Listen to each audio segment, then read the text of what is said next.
This is Micah Beckwith, currently serving as Indiana's 53rd lieutenant governor. He said, okay, the Indiana Fever need to let Stephanie White go. No solid coach would ever take the side of the opposing team's player who committed a flagrant foul on one of your own players. Terrible coaching. The Fever need to defend. That is where this story stopped being normal basketball criticism. A sitting lieutenant governor publicly telling the Indiana Fever to move on from Stephanie White is not some anonymous account firing off after a bad possession.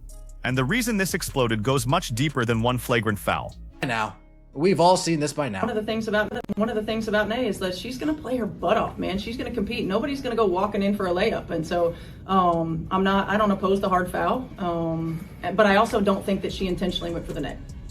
One of the things about Nay is that she's going to play her butt off, man. She's going to compete. Nobody's going to go walking in for a layup. And so I don't oppose the hard foul, but I also don't think that she intentionally. Listen carefully to what White actually said. She did not say the contact was clean. She did not say there should have been no hard foul. Her controversial point was about intent. She said she did not believe the player intentionally went for the neck. Normally that distinction might disappear after the post-game cycle. This time it did the opposite. Because a large part of the Fever fan base heard something completely different. They heard a coach giving the benefit of the doubt to the opponent immediately after one of her own players took the hit. And that reaction created the bigger question hanging over this entire situation. How did one sentence from the coach turn into fans demanding her job, an elected official joining the call, and another state official talking publicly about criminal charges? The most important part comes later, because once you separate the foul itself from the reaction around it, this starts looking less like an argument over one play, and more like a trust problem that has been building for a while. This can't be real, folks. It's crazy that this actually happened. It's crazy that this actually... Yeah, not a basketball in this picture. Stephanie White really calling this a basketball play. Shout out to Roseus. That's her girl. Hell, she might even gonna say some garbage like she did with AT. As for Carrington, she was... That is the emotional center of the backlash. People are not freezing the video frame by frame because they suddenly became experts in biomechanics. They are doing it because they believe the visual tells a different story from the tone of the coach's response. And those are two separate debates. The first debate is whether the foul was intentional. That requires judging what was in another player's mind, and unless the player admits it, certainty is difficult. The second debate is whether the Fever's head coach should have been more aggressive publicly in defending Sophie Cunningham after the play. That second question is where White is taking the real damage. A coach does not have to accuse an opponent of deliberately trying to injure somebody. In fact, making that accusation without evidence would create another problem. But fans expect a coach to understand the emotional temperature surrounding her own team. They want to hear something closer to, "That was dangerous. We protect our players, and we expect the league to handle it appropriately." Instead, the quote centered on what White believed the opponent did not intend to do. That might be measured. It might even be exactly what White believed. But politically, emotionally, and publicly, it was almost guaranteed to land badly with a fan base already suspicious that its stars are not being protected. And that distinction matters, because the criticism is no longer simply, Stephanie White made a bad coaching decision. It has become, Stephanie White does not understand what her own fans need to hear. That is a much harder perception to fix. 100% agree. She lost all credibility when players find out that the coach does not have their back. It's over. Twice, she defended Thomas over CC2.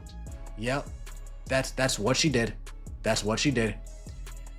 Simon Property, hey Herb, fire this idiot. You wouldn't put up with this crap at Simon.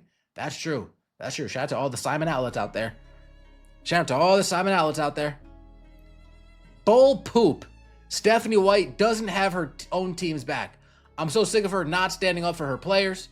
Also, learn how to coach your team when they have a 20-point lead. She should have never been hired as coach. Now the anger widens. Notice how quickly the discussion moves away from the foul. Fans bring up credibility. They bring up whether players believe the coach has their back. They bring up blown leads. They bring up whether White should have been hired at all. That tells you the foul did not create every complaint you are hearing. It unlocked complaints that were already sitting there. And once a fan base reaches that stage, every controversy becomes evidence for something bigger. Lose a close game? Coaching problem. Fail to respond strongly enough after a physical play? Leadership problem. Say something nuanced about an opponent? Loyalty problem. That does not automatically mean every accusation is fair. Coaches are often blamed for problems that involve roster construction, player execution, injuries, matchups, and front office decisions. The person on the sideline becomes the easiest face to attach to all of it. But perception still matters, especially with the Fever, because this is not an ordinary WNBA environment anymore. The attention surrounding the team means every post-game comment gets clipped, replayed, and judged by an audience far larger than the one coaches were dealing with only a few seasons ago. A sentence that might once have lived inside a 6-minute press conference can now become the entire story. White is coaching basketball, but she is also coaching inside a constant national conversation. And whether she likes that part of the job or not, the comments after moments like this become part of the job. That is why the lieutenant governor's reaction matters. He did not create the anger. He saw an existing argument and attached the weight of his office to it. And once that happens, this is no longer just fans arguing in a comment section. Here we have Florida's Attorney General responds to the vicious foul Indiana Fever star Sophie Cunningham took during her team's game against the Chicago Sky. The WNBA knows better than to play games down here in Florida because I'll be charging people with assault. Dejanay Carrington, who was ejected from the game after being handed a flagrant 2 foul over the incident, accused Cunningham and the Fever of benefiting from white privilege shortly after the play. Then the story jumps another level. Florida's Attorney General entered the conversation with a warning that plays like this could potentially be treated very differently in his state, even referencing assault and battery. That language is obviously far beyond the normal vocabulary of a basketball game. And this is where everyone has to separate 3 things that are being mashed together online. There is the basketball ruling. There is the moral argument over whether the play crossed a line. And then there is the legal rhetoric coming from an elected official. Those are not interchangeable. A flagrant foul can be dangerous without automatically becoming a criminal case. A player can be ejected without that proving criminal intent. And political officials can use intentionally aggressive language to make a point without that meaning charges are actually about to be filed. The podcast itself later acknowledges that some of this rhetoric is hyperbolic, but hyperbole can still change the story. Once elected officials start using words like assault, the discussion is no longer about whether the referees got the call right. It becomes a debate about what professional athletes are expected to tolerate as part of competition. And that is a much bigger question. Basketball is physical. Players collide. Hard fouls happen. Emotions run hot. But nobody signs a professional contract agreeing that anything done under the vague banner of competition becomes acceptable. The line has to exist somewhere. The league's job is to draw that line consistently. The coach's job is to advocate for her team while staying credible. The player's job is to compete without turning the game into retaliation. And when any of those 3 pieces appear to break down, people fill the vacuum themselves. That is exactly what you are watching happen here. This is the way. Now, is this hyperbolic? I'm sure. But this is bringing light to a situation that just needs to get more light brought to. That admission is important, hyperbole. Because the loudest version of this controversy is not necessarily the most accurate version. You can look at the contact and think it was reckless. You can believe the ejection was justified. You can believe White's response was far too soft. And you can still stop short of claiming you know with certainty that the player entered the possession planning to injure somebody. Those positions can all exist at the same time. But social media does not reward that kind of distinction. It rewards the strongest accusation and the strongest counterattack. One side says the foul was obviously intentional, another says people are overreacting. Then the argument expands into race, privilege, politics, retaliation, coaching history, and personal motives. Before long, the original basketball play almost becomes secondary. And that is why this situation is dangerous for the Fever beyond one night's headlines. When every incident becomes a proxy war for 5 other arguments, the organization has to communicate extremely clearly. Otherwise, everyone else defines the story for them. That is what White failed to do effectively here. Maybe she was trying to avoid escalating things. Maybe she genuinely believed the foul was hard but not intentionally aimed at Cunningham's neck. That is completely possible. But leadership is not only about what you mean, it is about what people hear. And what many Fever fans heard was hesitation from their own coach at the exact moment they wanted certainty. Do you know how bad you must be? Do you know how unfavorable do you know how out of touch you must be with your fan base, with your state, to where the lieutenant governor of your own state is demanding that you get fired? Let me get this straight. When the governor goes out of state, when the governor's out of town, and there's somebody that takes his place, that's the lieutenant governor in most states, and that person despises Stephanie White to the point The podcast opening pushes that anger to its maximum. If the lieutenant governor of your own state is publicly calling for your firing, how unpopular must you be? That sounds devastating. But there is another way to read it. One politician making a statement does not equal the entire state of Indiana turning against Stephanie White. It does not equal a scientific poll of Fever fans. It does not tell us what ownership thinks. And it definitely does not mean a coaching change is automatic. What it does tell us is that the Fever have become culturally important enough for politicians to see value in entering the conversation. Think about that. A WNBA coaching controversy is now something an elected official believes is worth publicly weighing in on. That reflects the scale of attention surrounding this team. And that attention creates a bizarre new pressure. In most professional sports situations, the chain of accountability is straightforward. Players answer to coaches. Coaches answer to basketball operations. Basketball operations answer to ownership. Fans apply pressure from outside. Here, another force is entering the picture. Public officials speaking directly into team decisions. Should that matter to ownership? Probably not in the literal sense. The lieutenant governor does not set the Fever's rotations, evaluate practice, or sit inside basketball meetings. But public pressure can still become business pressure. Sponsors notice fan sentiment. Organizations notice ticket demand. Players notice whether criticism around the team is getting louder. Future free agents notice whether a franchise looks stable or chaotic. And coaches notice when every quote becomes a referendum on their employment. So no, one post does not fire Stephanie White, but it changes the environment around Stephanie White. And that environment was already tense. Also, learn how to coach your team when they have a 20-point lead. She should have never been hired as coach. She was in far over her head. Kelly Kroskoff said, you know what, I'm going to bring the old band back together. They said all the right things at first. I was bamboozled myself, I admit it. And then from the day they got hired until now, it's been on a steady decline.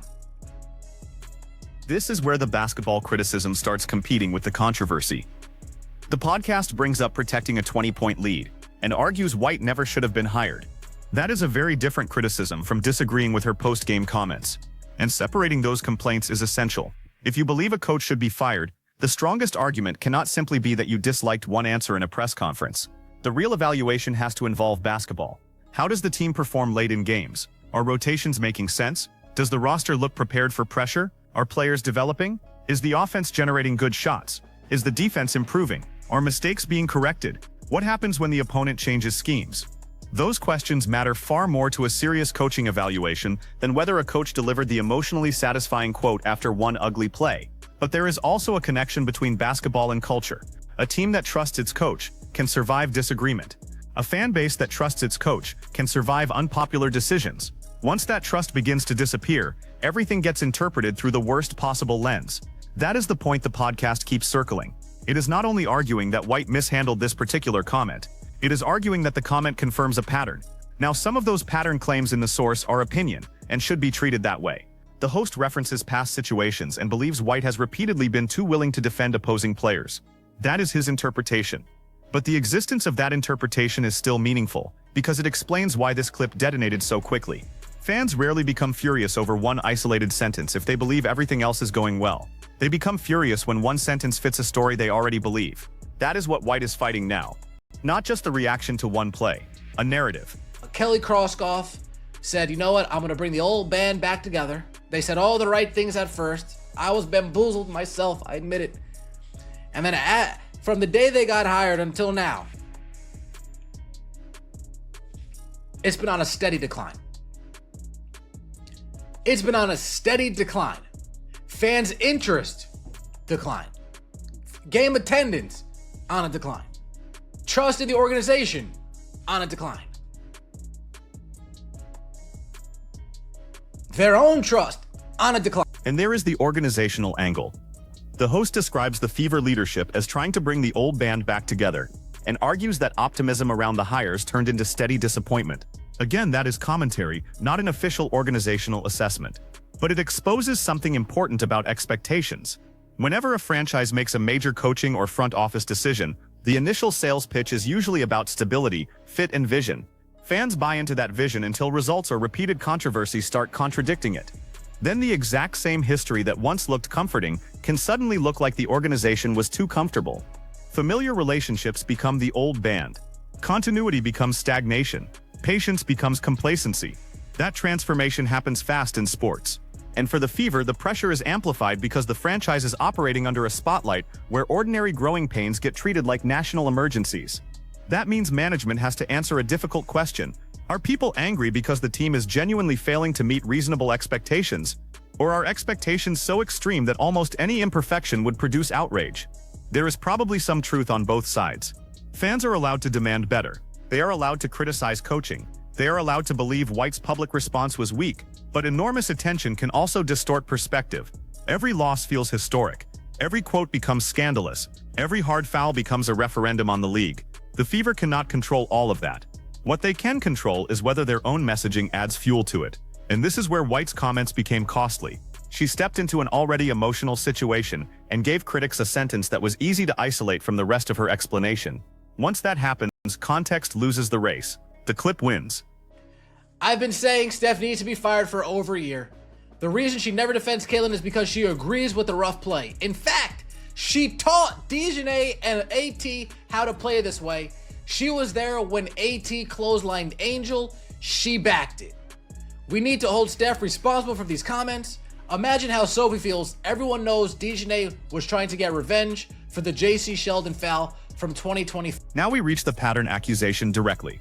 The host says he has wanted White fired for more than a year, and argues that her response fits previous moments where he believes she failed to defend her own players strongly enough. He also connects the foul to previous bad blood, and suggests revenge may have been involved. That revenge claim is not established by the material provided here, so it should stay exactly where it belongs, as speculation from people reacting to the play. But the broader history question deserves attention. What does having your players back actually mean for a head coach? Does it mean publicly blaming the opponent every time there is controversial contact? No. A good coach should not make accusations she cannot support. Does it mean defending her player from criticism and pushing the league privately when necessary? Absolutely. Does it mean understanding when the locker room needs to hear that the organization will not tolerate dangerous contact? Probably. The mistake is treating this as a choice between screaming for revenge and saying almost nothing. There is an enormous middle ground. A coach can say, I am not going to speculate on intent, but I did not like the play. Sophie took dangerous contact, and we expect our players to be protected. That protects credibility and protects the player. White chose to emphasize the first half of that equation, not speculating about intent. Fans wanted the second. And now we get to the real payoff in this story. The biggest threat to Stephanie White is not the lieutenant governor. It is not Florida's attorney general. It is not even one viral clip. The biggest threat is the possibility that the public believes she is emotionally disconnected from the people she is supposed to lead. Because once a coach gets labeled that way, every future moment gets filtered through it. If she defends a player next week, critics can say the pressure forced her to do it. If she stays measured, critics say she still has not learned. If the team wins, the issue cools temporarily. If the team starts losing, the controversy comes roaring straight back. That is why these moments matter more than they appear to in isolation. They create the lens through which everything afterward gets judged. When your own state starts to turn against you, ouch.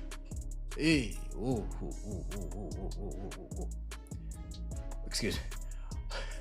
When elected officials in your own state start to turn against you, wow.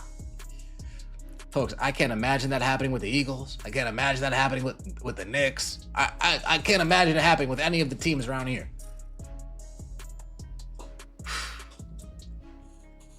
And if it is that bad, they just keep quiet. And that reaction captures just how unusual the optics are. The host says he cannot imagine the same thing happening with teams like the Eagles or Knicks, because even if politicians disliked the coach, they would usually keep it to themselves. Whether that comparison is perfect or not, the underlying point stands. Public officials openly lobbying for the firing of a professional sports coach is unusual enough to become its own headline, but there is a trap here. The Fever cannot start making basketball decisions based on whichever public figure generates the loudest post. That would be chaos. If ownership believes White is the right coach, then it has to evaluate her using internal standards and live with the outside criticism. If ownership believes the team is underperforming or that White has lost the locker room, then it has to act because of those basketball reasons, not because a politician demanded it. The distinction matters. Otherwise, every controversy becomes an invitation for outsiders to influence team operations through volume. At the same time, White cannot simply dismiss all of this as noise. The political comments are noise. The deeper fan frustration may not be. A smart organization asks what part of the criticism contains useful information. Maybe the lesson is not fire the coach tomorrow. Maybe the lesson is that the coach and organization have to communicate much better when a player takes a dangerous hit. Maybe the lesson is that frustration about late-game execution is mixing with frustration about public leadership. Maybe the lesson is that a fan base this emotionally invested needs to see more visible unity from the people running the team. Those are real organizational questions. And if the Fever ignore them because some of the loudest criticism is exaggerated, they risk missing the legitimate concern underneath. Good. This was assault, if not a hate crime. Carrington is a racist heterophobe. Damn. Here is a good pick, James. The ball is way up there. Her arm is way down there. Face arming Sophie. My man. That freeze frame argument is exactly why the debate will not disappear quickly. The ball is away from the point of contact, the arm is lower, and viewers are looking at the image asking what possible basketball purpose that movement served. But an image can demonstrate how ugly a play looked without proving the player's internal intent beyond doubt. That is the balance people keep losing. You do not need to minimize dangerous contact just because intent is difficult to prove, and you do not need to claim criminal intent just because the contact looked terrible. The league already has a system for dealing with excessive contact, reviews, flagrant classifications, ejections, fines and suspensions when warranted. The more consistently that system works, the less room there is for this kind of chaos to spiral. Because if fans trust enforcement, they do not need coaches to become prosecutors. If players trust enforcement, retaliation becomes harder to justify. If coaches trust enforcement, they can defend their players without turning every post-game press conference into a declaration of war. That is what professional league discipline is supposed to accomplish. And that is why the WNBA itself sits in the background of this entire story. The controversy is technically about White's words, but the frustration is connected to a broader feeling among some fans that physical play around high-profile Fever players has not always been handled with the clarity they want. Whether that perception is fully justified or not, it exists. And leagues ignore perception problems at their own risk.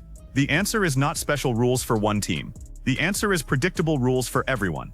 Same contact, same review, same standard, every player, every arena, every night. Now, is this hyperbolic? I'm sure. But this is bringing light to a situation that just needs to get more light brought to it. Just saying. Let me know your thoughts in the comment section below. Like the video, hype the video, subscribe to the channel. That means so much to me. See you next time, as always. So after all the shouting, this is where the story actually lands.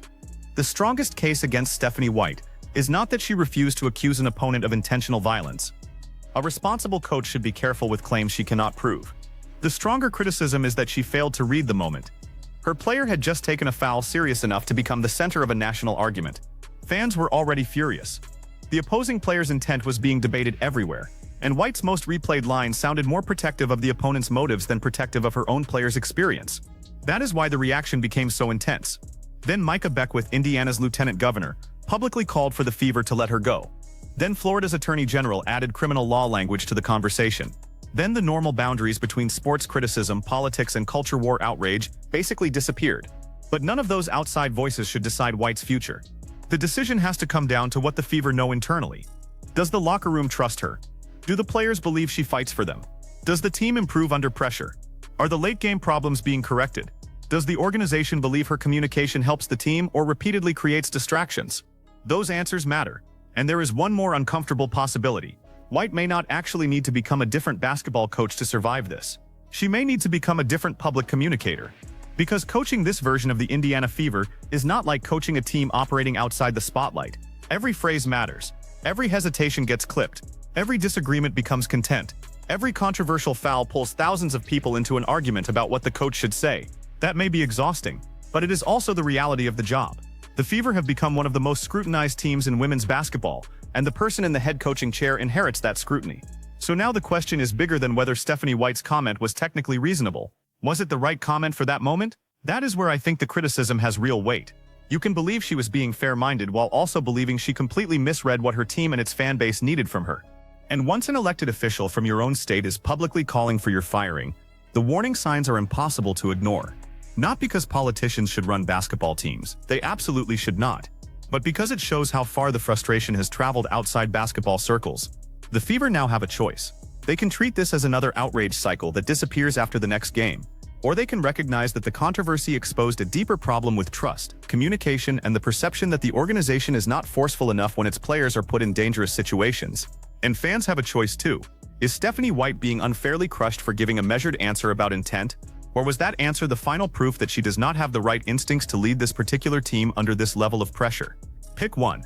Should the Fever keep Stephanie White and let basketball results decide her future? Or has the trust already been damaged enough that the organization needs a change? Tell me which side you are on in the comments. And if you want more breakdowns without the noise getting in the way of the facts, like the video and subscribe.